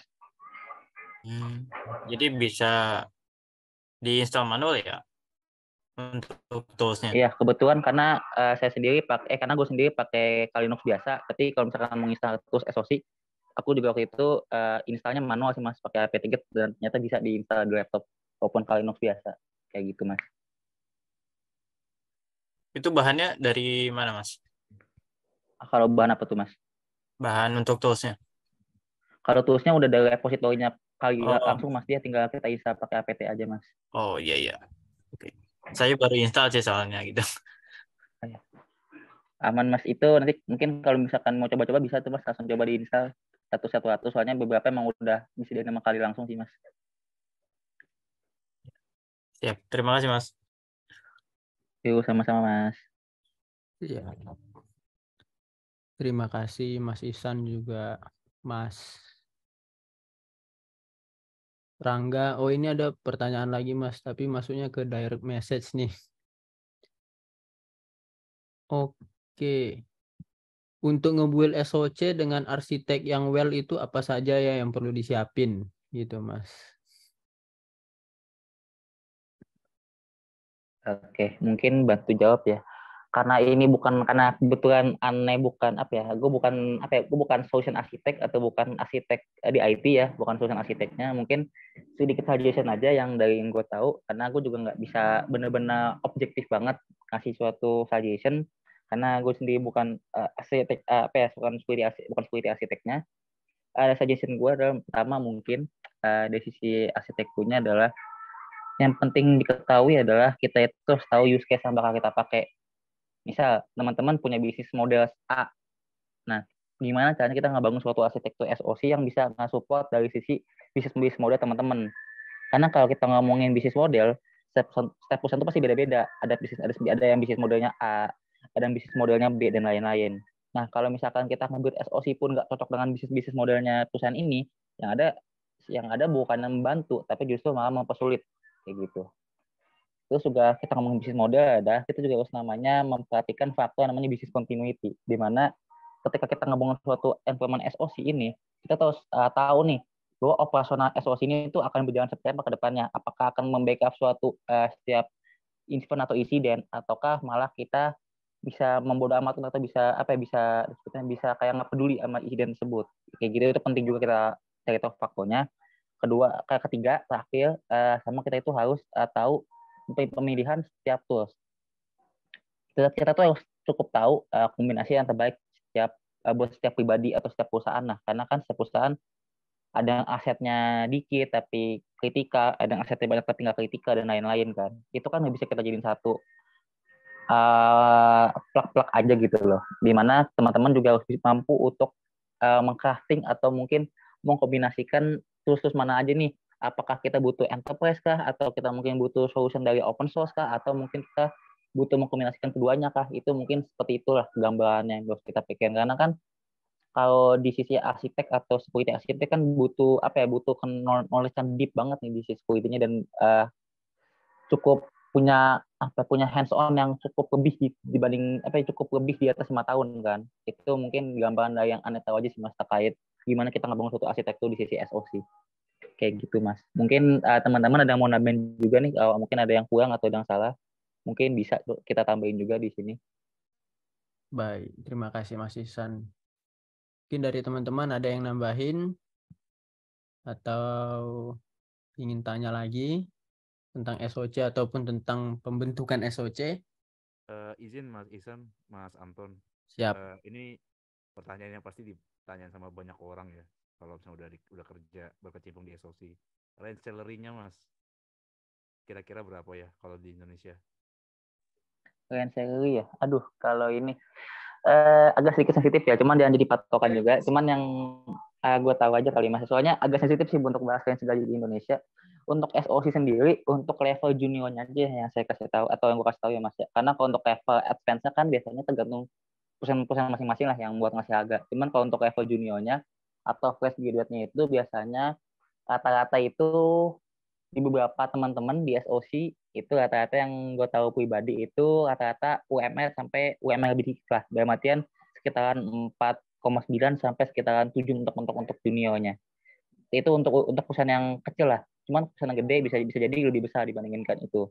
Cuman kalau setahu aneh sih, yang aneh temuin rata-rata di bawah 7. Mungkin sekitar 5 jutaan, 4 jutaan. Dan kemarin pengalaman terakhir juga teman-teman fresh graduate cerita, yaitu mereka gaji di sekitaran UMR juga sama kayak pada umumnya lah, sama kayak IT support pada umumnya. Jadi nggak terlalu jauh beda lah untuk gaji SOC sama gaji teman-teman di IT. Ya yang bedain paling dari sisi perusahaan sih. Perusahaan ini mau ngegaji mungkin di atas rata-rata kah, atau mungkin mau gaji rata-rata sekitar 5 sampai 7 jutaan. Kayak gitu sih Mas. Yang gue tahu itu aja sih Mas, mungkin sekitaran segitu range-nya. Oke, siap. Thank you Mas Ihsan, Mas Anton. Yo Mas. Makasih Mas Haikal. Dari saya nih Mas Ihsan mungkin nanya nih Mas, izin. Buat pembentukan SOC nih, kira-kira ada nggak pedomannya gitu, atau dari NIST atau ada standarnya nggak gitu? Apa saja yang perlu dalamnya, dokumen yang bisa kita pedomani Mas? Kalau untuk iya. Gimana Mas? Kalau mau bikin SOC yang ideal lah gitu Mas, ideal seperti itu. Kalau untuk dokumen resmi dan lain-lainnya, untuk pedoman jadi SOC mungkin Aku juga belum deep banget, belum mencoba cari tahu terkait yang deep tentang kayak terkait regulasinya terkait gimana SOC yang benar dan gitu dan lainnya itu belum tahu, belum bisa ngasih suggestion juga. Cuman kalau mungkin untuk kitabnya ya, untuk kitab deteksi mungkin aku sedikit tahu buat deteksinya. Kitab kita itu cuma ada 2 biasanya, antara Mitre TTP sama Cyber Kill Chain. Itu yang mungkin nggak tahu di SOC. Cuman kalau untuk gimana nge-build-nya atau gimana kita ngebangun SOC itu kurang bisa ngasih tahu sih, karena kebetulan gue juga nggak ngedip ke sana juga sih, atau nggak terlalu punya advance knowledge ke sana. Kayak gitu Mas Anton. Baik. Makasih Mas. Berarti salah satunya bisa ngerujuk tadi ya ke Cyber Kill Chain Iya, untuk betul Mas. Iya, Mas. Identifikasi, deteksi. Ya, betul. Ya, seperti Makasih Mas Isan. Ini izin Mas, ada pertanyaan lagi nih dari Mas Ahmad Faisal. Mas, kalau mau belajar menggunakan SIEM itu dari mana ya sumber belajarnya? Gitu Mas, belajar SIEM. Oke, kalau belajar SIEM ini Mas, kalau Masnya mungkin bingung baca-baca dokumentasi resmi, Masnya bisa nonton YouTube. Seingatku tuh ada banyak tutorial Wazoo bahasa Indonesia, atau mungkin atau mungkin kalau Masnya pengen nyoba-nyoba nge-lab, seingat gue tuh ada namanya Splunk Academy. Itu bisa dicoba Mas, Masnya bikin akun Splunk, nanti Masnya itu registrasi ke Splunk Academy. Nanti itu Masnya akan belajar step by step untuk incident response atau SOC juga lah intinya. Atau mungkin Masnya kalau pengen advance lab lagi, mungkin Masnya atau teman-temannya bisa main juga nih ke Cyber Defender, mungkin bisa ngebalap saya juga, ranking saya di atas. Mungkin kalau misalnya teman-teman pengen ngebalap saya, boleh tuh ngebalap juga di Cyber Defender. Itu buat advance analisisnya atau pengen coba detection response. Kayak gitu Mas, kurang lebih itu juga komplit kok di Cyber Defender buat main-main SOC-an. Kayak gitu Mas. Cyber Defender ya Mas, komplit lah. Betul Mas, komplit banget Mas. Pastinya, Mas. Cuman sekarang gak enak Mas. Kalau dulu benar Mas, dulu itu cukup apa ya, bisa dibilang dulu tuh cukup gratis. Dulu tuh gratis banget Mas. Jadi dulu tuh semua lab di open gratis semua. Sekarang ada yang gak enaknya Mas. Bulan-bulan ini sama bulan-bulan kemarin ada beberapa lab yang udah mulai dibikin kayak BTLO Mas, dibikin beberapa tuh berbayar. Itu yang gak enaknya sekarang. Dulu tuh benar-benar full lab gratis, sekarang tuh beberapa udah mulai di limit kayak BTLO. Itu makanya bisa bilang sekarang tuh lama-lama Cyber Defender itu mirip-mirip kayak BTLO. Soalnya mulai kiblatnya ke sana. Kayak gitu Mas. Mulai bayar sekarang belum mulai dikit-dikit. Ya mungkin buat operasional Mas itu Mas. Dikit-dikit duit lah. Kayak gitulah Mas. Iya, betul seperti itulah kurang lebih. Ya, malum juga sih. Siap. Udah nggak kerasa sejam lebih kita Mas. Dari teman-teman izin. Mantap. Ada lagi mau ditanyakan? Soal lagi Mas. Saya nanya lagi Mas. Sorry. Oh ya, dari Mas Haikal, Mas Rangga. Dari Mas Haikal deh dulu pertama izin. Dia modelnya subscription atau one time payment lifetime gitu? Yang mana tuh Mas? Yang tadi Cyber Defender Mas. Cyber Defender itu subscription Mas, dia nggak ada lifetime-nya kebetulan. Oh, per tahun berarti Mas ya? Ya, per tahun sama kayak BTLO. Per tahun bisa, per bulan bisa. Oh, oke, siap. Oke, itu aja. Thank you Mas Isan, Mas Anton. Iya Mas. Siap. Izin dari Mas Rangga. Oh, oke. Jadi izin bertanya Mas, mengenai kan, misal dunia cyber security itu kan mungkin banyak yang masih masih belum namanya tuh asing lah gitu di zaman sekarang. Cuman yang ini jadi pertanyaan, ketika kita mau masuk ke dunia cyber security itu, terutama dalam blue team, apakah SOC ini menjadi opsi pertama yang harus ditekuni atau ada opsi lain gitu? Terima kasih. Oke, sebenarnya blue team itu, izin jawab ya. Sebenarnya blue team itu ada suatu julukan lah ke arah defensive security. Sebenarnya karena kebanyakan teman-teman itu yang di blue team adalah rata-rata dunia SOC-an, jadi lebih identik ke arah SOC. Sebenarnya teman-teman juga nggak harus banget nekunin SOC, karena SOC kan lebih ke arah analisis atau lebih mainin di sisi intelijen atau forensiknya. Mungkin kalau teman-teman kayak bisa dibilang ada nih teman aku juga yang bilang, aku nggak suka analisis atau nggak suka dunia SOC-an, tapi dia lebih masuk ke dunia hardening. Dimana kan SOC itu kalau di defensive kan ada namanya hardening juga tuh.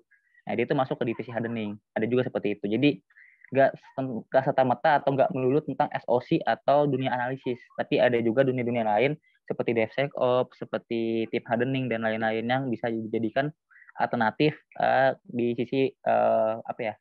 Di sisi blue teaming lah. Karena kan sebenarnya blue team itu udah intinya defensif. Gimana kita defensif itu kan beda-beda skopnya. Ada yang mungkin dari teman-teman analisis, ada yang mungkin teman-teman hardening, ada yang mungkin teman-teman ngonfig suatu network, mungkin jadi network security dan lain-lain kan. Itu mungkin yang buat tahu sih Mas. Jadi nggak melulu nih tentang SOC-an kayak gitu.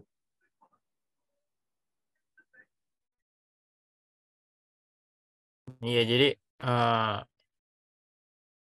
saya itu kan masih bingung nih Mas. Jadi ada yang namanya istilah IT support. Nah, itu tuh saya pengen fokus ke situ karena apa ya? Karena menarik aja itu dalam segi modulnya juga IT support. Nah, itu tuh sebenarnya masuk ke cyber security juga apa enggak? Kalau IT support itu mungkin setahu gue itu lebih ke general Mas. Jadi kan kalau IT support itu kan lebih monitoring traffic atau monitoring suatu infrastruktur lah di sisi IT. Kayak kita tuh monitoring CPU usage, storage usage, network usage dan lain-lain kan. Mungkin beberapa ada yang involve ke security kalau emang terjadi insiden, itu kalau dibutuhkan. Cuman kalau emang tidak dibutuhkan, biasanya tuh nggak involve ke sana. Mereka tuh lebih involve ke insiden-insiden yang lebih mengarah ke bisnis operasional aja. Kayak mungkin server down kah, atau servernya CPU-nya high dan lain-lain. Dan teman-teman IT support tuh biasanya memakai itu sampai beda. Mungkin teman-teman IT support tuh lebih memakai itu seperti Grafana, Zabbix, terus juga kayak lagi pakai KAKPI dan lain-lain. Itu tergantung use case. Cuman kalau kalau teman-teman security kan punya tools masing-masing atau tools spesifik lah. Kayak penggunaan firewall, penggunaan CM, dan lain-lain. Jadi agak sedikit ada apa ya? Agak sedikit ada apa namanya jarak lah di antara IT support sama di SOC dari segi skopnya kayak gitu Mas. Jadi kalau misalkan ngedalamin IT support mungkin dapat gambaran secara general dan basic untuk membawa kita ke dunia SOC, karena kalau misalnya kita nggak tahu basicnya sama sekali di dunia IT support terus kita nyemplung ke SOC itu agak sedikit sulit juga sih Mas, karena kita kan nggak biasa nih di sisi operasional tiba-tiba nyemplung ke arah operasional kayak gitu. Itu mungkin kebantu dari sisi operasional sih Mas, mungkin nggak tahu seperti itu. Mungkin berarti IT support itu lebih ke teknisnya ya? Yes, betul Mas. Dia ngehandle semua infrastruktur di IT kalau IT support. Ya. Oke. Siap. Terima kasih Mas atas jawabannya. Yuk, sami-sami Mas. Terima kasih Mas Rangga. Izin Mas Isan boleh nambah lagi ini pertanyaan Mas. Ada muncul nih di kolom komentar. Boleh Mas, nggak apa-apa. Santuy baik lah. Kita agak sampai jam 1 ya Mas. Waduh, siap. Dari Mas Infinity Robi Muhammad Subagja. Izin bertanya, kalau masuk ke divisi SOC di perusahaan itu biasanya dilirik dari pengalaman atau dari sertifikasi nih Mas? Dan apakah bisa seorang yang belum pernah punya pengalaman di SOC tapi punya sertifikasi? Gitu Mas. Mungkin Kalau dunia pentest kan agak gampang ya. Pentest, iya ya. Oke, gimana Mas Anton? ya mungkin pertanyaan Ada yang dijawab ya? butuh ini enggak Oke. Mas? Butuh apa pengalaman kerja 30 tahun sebelumnya gitu Mas? Waduh, gede juga ya. Tahun. Izin jawab ya Mas ya. Kan mungkin kalau teman-teman pentester atau teman-teman pentest kali ini teman-teman red team kan mungkin bisa nih ada alternatif lain dari sisi yang namanya bug bounty kan. Jadi teman-teman mungkin nggak punya pengalaman sertifikasi nih, tapi teman-teman punya hasil bug bounty. Itu mungkin teman-teman bisa jadi suatu portofolio kan. Nah, cuman kan SOC itu kebalikan nih. SOC itu kan lebih ke defensif nih. Apakah bisa teman-teman pakai kemampuan kalian bug bounty? Sebenarnya bisa aja. Walaupun sedikit agak nggak relevan, tapi walaupun nggak relevan, teman-teman itu bisa dipakai sebagai portofolio menandakan bahwa teman-teman itu secara kemampuan capable untuk jadi SOC. Karena teman-teman itu memiliki standar knowledge atau basic knowledge yang cukup kuat di sisi security-nya. Itu mungkin bisa ditambahkan juga kalau misalnya teman-teman punya bug bounty, pengalaman bug bounty, boleh di-include juga ke dalamnya, walaupun secara knowledge itu nggak benar-benar relevan lah, tapi intinya itu menandakan buat teman-teman tuh punya pengalaman, dan itu bisa jadi suatu tolak ukur tambahan lah buat suatu human resource management atau HR. Kedua, sertifikasi di SOC kan rata-rata itu berbayar ya, susah yang nggak gratis. Kalaupun kita mau nyari sertifikat SOC yang gratis pun mungkin seingatku tuh ada tuh di IBM sama di IBM ada, NSC ada dan lain-lain. Mungkin teman-teman bisa tuh nyoba nyari sertifikat gratis di Google buat nama-nama sertifikasi, karena sebenarnya sertifikat gratis tau gue itu nggak menambah value dari teman-teman, tapi lebih menambah sisi soft skill-nya, di mana teman-teman tuh ditandai sebagai orang yang memiliki cukup cukup antusiasme di sisi security. Mungkin kalau bisa dibilang untuk sisi value diri itu mungkin dianggap SA kurang karena nggak terlalu memiliki impact yang cukup besar. Tapi impact-nya adalah lebih ke sisi soft skill-nya, menandakan bahwa teman-teman tuh layak dari sisi ingin belajar atau kemauan willingness to learn kayak gitu. Itu mungkin bisa jadi tolak ukur juga buat HR kalau misalnya teman-teman pengen coba-coba lama kerjaan, tuh coba-coba tetap cari sertifikat gratis, walaupun sebenarnya bukan patokan utama nih sertifikat gratis tuh ngebantu teman-teman, tapi ngebantu dari sisi soft skill-nya. Kayak bilang, wah nih orang, saya misalnya tuh kasih use case ya, ada satu anak S1 sama anak SMK. S1 ini gak punya sertifikasi, tapi kampus ternama, sedangkan SMK ini gak punya pengalaman SOC, tapi punya portofolio sertifikasi gratis SOC. Nah, HR akan memikirkan bahwa anak SMK ini walaupun dari segi skill dan segi knowledge nggak terlalu mumpuni, tapi dia punya willingness to learn atau kemauan untuk belajar. Dan situ menjadi salah satu tolak ukur HR untuk ngambil decision untuk nge-hiring salah satu dari antara mereka. Bisa jadi anak SMK ini menang dari sisi kemauan untuk belajarnya kayak gitu. Itu mungkin yang gue tahu dari sisi HR manajemen, dari beberapa teman-teman juga cerita. Terus juga apa ya? Jadi jangan patokan SOC itu harus punya sertifikat. Sebenarnya gimana teman-teman ngacik bumbunya biar diterima jadi SOC gitu loh. Jadi nggak harus saya dibilang nggak harus patokannya sertifikasi. Mungkin teman-teman punya pengalaman berbunti, ikutin aja, masukin aja nggak apa-apa. Kayak gitu. Kayak gitu Mas, kurang lebihnya Mas Anton. Dari yang gue tahu. Siap, terima kasih Mas Ihsan. Ya, terima kasih Mas Robi. Ini lagi ada pertanyaan lagi Mas dari Kak Neice AR.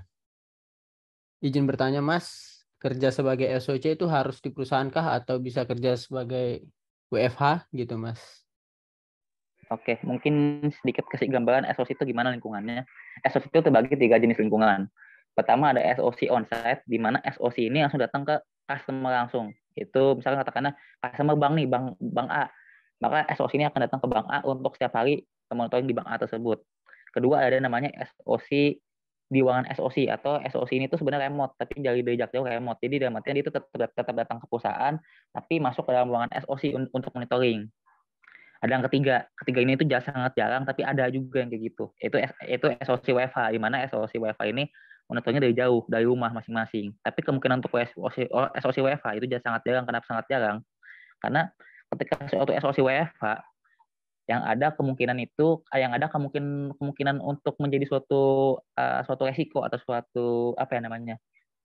suatu impact di kemudian hari itu cukup tinggi. Makanya jangan ada namanya SOC yang WFH. Maupun beberapa company ada juga menerapkan SOC WFH. Tapi yang gue rasa ya cukup tinggi lah resikonya untuk SOC WFH. Beda sama IT support. IT support kalau WFH ya yang dihandle kan infrastruktur. Sedangkan SOC kalau ketika dia WFH, yang dihandle kan sisi sekuritasnya. Kalau emang tiba-tiba dia nggak bisa nge-manage waktu, atau mungkin juga device-nya tidak secure atau device tidak aman dan dipakai buat aneh-aneh, justru kan risiko tinggi itu. Nah, itulah kenapa rata-rata SOC itu lebih ke arah SOC onsite, atau enggak SOC itu datang ke kantor tapi di ruangan SOC-nya. Kayak gitu, Mas. Kayak gitu, Mbak. Jadi Mas kan salah. Siap. Oke, terima kasih Mas Ihsan, terima kasih Kak Nei. Mungkin jadi lebih rentan ya resikonya kalau WFA itu ya Mas. Ya betul Mas, karena kan tahu sendiri apalagi di Indo ya. Di Indo kan orang tidak ada yang hampir tidak ada pengguna hampir tidak ada pengguna yang tidak bajakan kan. Adapun yang nggak bajakan itu yang udah teredukasi biasanya. Jadi agak sedikit high risk lah intinya di rumah tuh. Entah mungkin networknya udah terkontaminasi, atau mungkin tiba-tiba teman-teman nih lagi tidur, tiba-tiba laptopnya nyala, atau tiba-tiba laptop didiemin. Itu kan bisa jadi suatu resiko juga ke kemudian hari gitu loh. Tiba-tiba ada yang iseng kan buka laptop, tiba-tiba nyolong data dan lain-lain. Kita kan gak ada yang tahu lah intinya. Kayak gitu sih Mas, kurang lebihnya.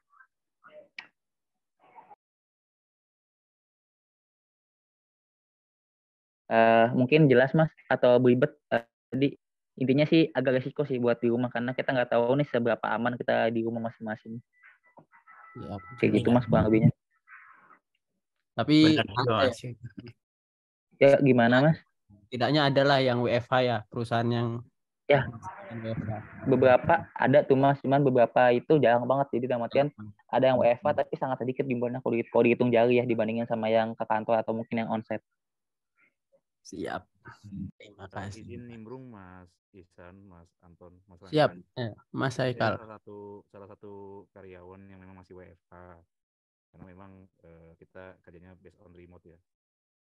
Jadi ya remote itu kan macam-macam gitu ya di IT itu. Nah, cara biar kita tetap secure itu adalah dari perusahaan itu sendiri yang harus melakukan regulasi untuk keamanannya ya. Kayak contoh, ini laptop saya dikasih sama kantor, tapi dia sudah terinstall agent yang seperti dari Mas Ihsan kasih ya. Ini namanya Trellix gitu. Nah, jadi once kalau misalnya kita mau download software bajakan, maka itu udah langsung terdetek auto quarantine dan auto delete. Bahkan kalau misalnya kita tiga kali kita execute file itu ya, kita masukin ke exclusion, itu nanti bakal email sama tim SOC dari kantor saya gitu bahwa kamu ngapain kok ngedownload dari website kayak gini nih, ini kan udah tahu kamu trade, terus buat apa kamu masih melanggar. Nah paling lebih ke arah situ sih Mas untuk preventifnya ya. Siap. Bagus tuh Mas. Nice insight juga. Thank you Mas Haikal. Tetap diberikan tadi adanya kontrol ya Mas dari kantor terhadap pegawai yang lagi WFH gitu Mas. Betul Mas. Jadi kita nggak bisa leluasa untuk download bajakan seperti itu ya. Gitu sih. Siap. Jadi kayak alternatif diberikan device oleh suatu instansi atau perusahaannya ya Mas? Iya betul Mas Angga. Jadi kita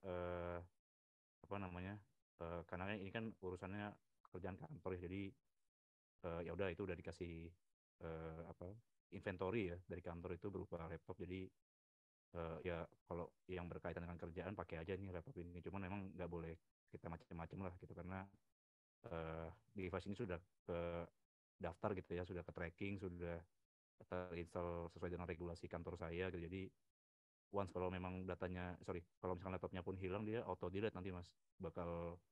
Bakal ada kalau di Windows tuh namanya BitLocker ya buat encryption. Jadi nanti kalau misalkan sudah diinstal ulang ya itu bisa diinstal ulang, tapi nanti semua data yang ada di laptop ini bakal hilang gitu Mas, karena kan dia nggak bisa di-decrypt ya. Itu sih Mas penerapannya contohnya ya.